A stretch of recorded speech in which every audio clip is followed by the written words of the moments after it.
Today, this morning, for the third time in 15 months, I've had all three of my vehicles hit by unlicensed drivers.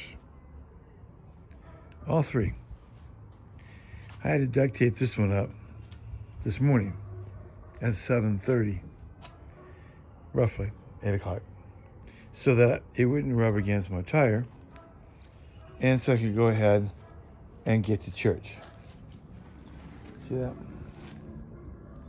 So, it happened to be a young African American, very fat woman who hit me, tore this all off, crumbled this all up, dented this here, bent this up here, and she got out of her car, looked at her car, looked at my car. I, of course, was out of my car, and said, "Okay, well, that's that. Be on your way." And she jumped in her car and she took off. No driver's plate, no temporary plate, no nothing. And she sped off. I, of course, called 911 as I was following her and told to stop following her and to make a police report. They, of course, did absolutely nothing. I did a police report to turn it into the insurance company. Why? Because they're not going to do anything about it at all. Third time. First, it was a redhead, white female, and the same approximate age range. She hit my blue van in minor damage, but then she made it personal by attacking me. I was like, that's it. I'm going to go to court and we're going to make the judge give you points for this. So that was no big deal on that one. Then the next one, the major one, that was just a small one. The major one is when the young black lady who was driving an Audi, it wasn't even her car, she had no driver's license, nothing, young mother, and she hit and totaled my truck. And I was in quite a bit of pain from it all, but I didn't sue or anything. Police did arrest her because she did have no driver's license, nothing. So then it was just like not even a year later, my Jeep that I had replaced the truck with, from, I got the Jeep after that. Then another black lady, young, up here at the end of my road, 25 years old. Her mother and her sister, all three have cars. All three have no plates. All three have no license. And she hit my Jeep and totaled my Jeep.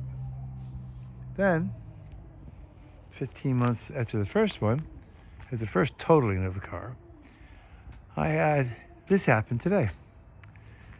And I thought, this is the devil trying to get me. He's trying to get me. He's trying to get me not to go to church. He's trying to get me not to go do the vote that we need to on the budget. He's trying to get me to really give into my new diet and not do what I'm doing, because I'm eating right. I'm eating healthy. And I've decided to become a vegan for health reasons, because I had this stroke. And to live healthier and to work out and things like that. So then this happened this morning. So of course I have full coverage in car rental, but come on, 3 vehicles, 15 months, all three the same thing. No driver's license, no plate, and they try to take off. Of course, the one that totaled my truck couldn't, because she was at smack in East Point, and the police were already called. She had no way to get away.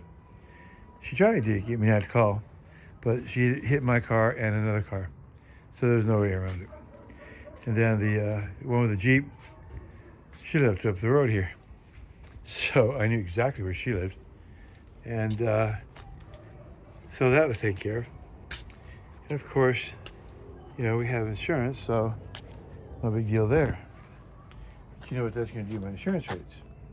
But I look at it this way. We know the story about Job. We know how he had one disaster after another.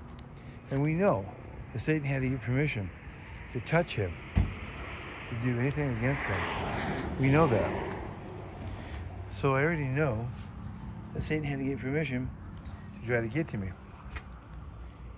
And he didn't get permission to kill me.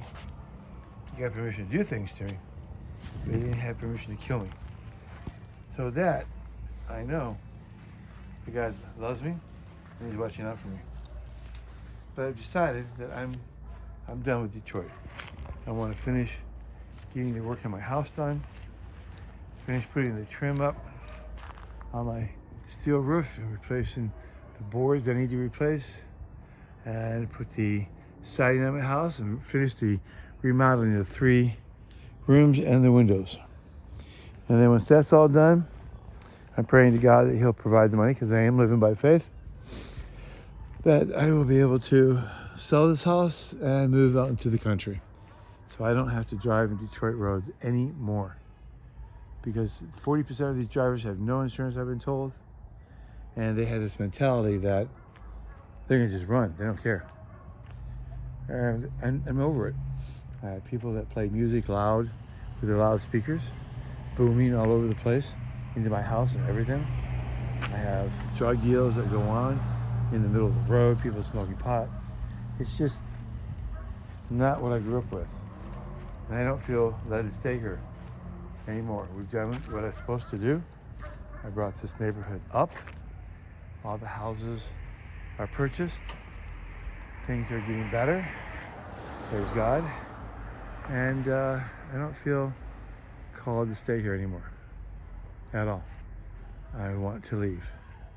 So this big, beautiful house that God gave me to pull off the ministry we did, to do the work with the homeless, considerable work with the homeless, mothers and children and men, and to work with now with the, have a ministry with the vets who go into the Veterans Hospital, and a lot of them are homeless. They come in, they're homeless, they're sick, and they come in, a lot come in after 6 o'clock p.m., so they need to have some food.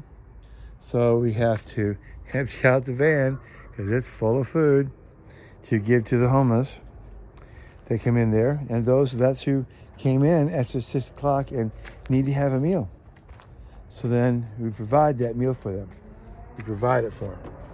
And, we go from there. I can't open it, show you. Keys are in the house. But it's full.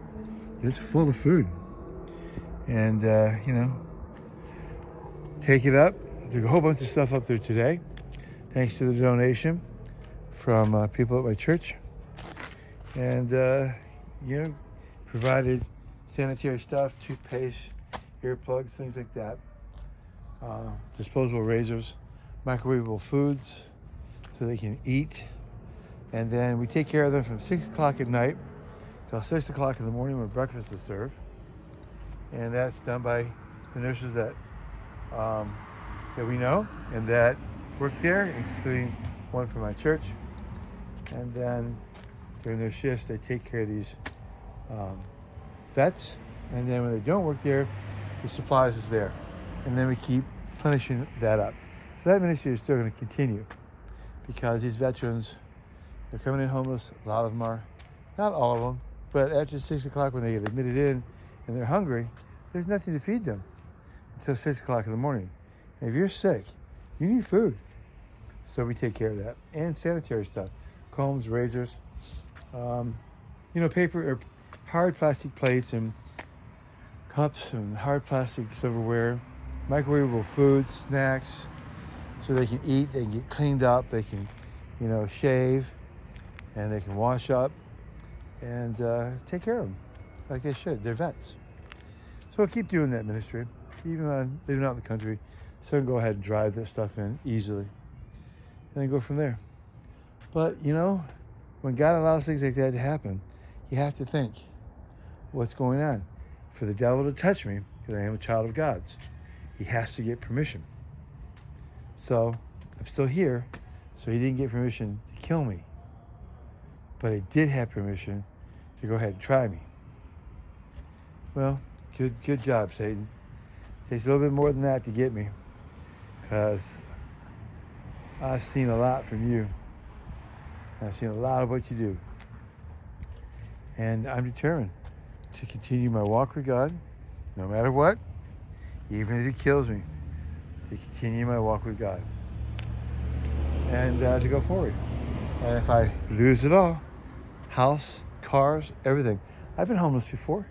No fears. I know what to do. No fears at all. God will take care of me. So I just want to let you know, living by faith is wonderful.